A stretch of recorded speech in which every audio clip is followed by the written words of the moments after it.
Following the conclusion of the 9th August 2022 general election, the Public Service Commission has developed an advisory brief on transition to a new government administration,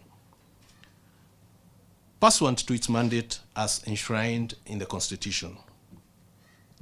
The brief, which is intended to support a seamless transition by the outgoing administration, is segregated into 9 advisories and reflects the centrality of the Public Service Commission as set out in the Constitution on matters related to establishing government structures, appointments, and the human resource function for both incoming national and county administrations.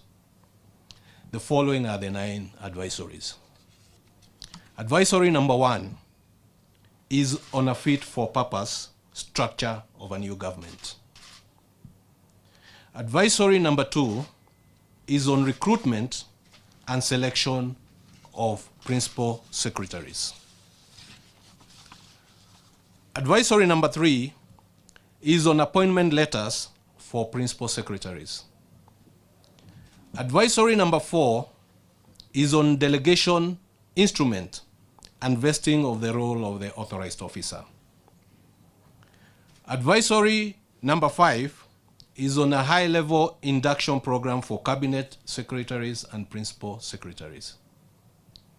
Advisory number 6 is on exit of serving principal secretaries and safeguards for seamless continuity of service delivery.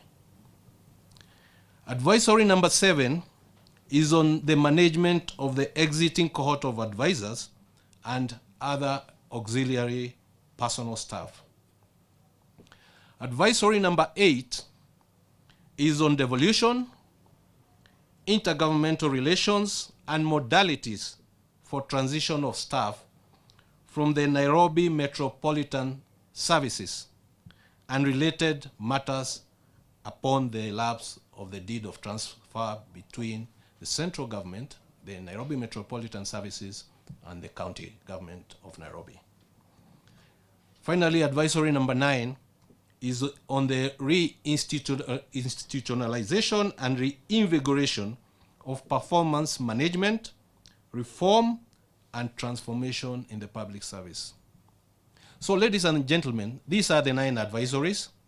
All these advisories are as enshrined in the Constitution, focused on the mandate of the Public Service Commission. The advisory, if I may add, and the advisories is both for the exiting and incoming new administration.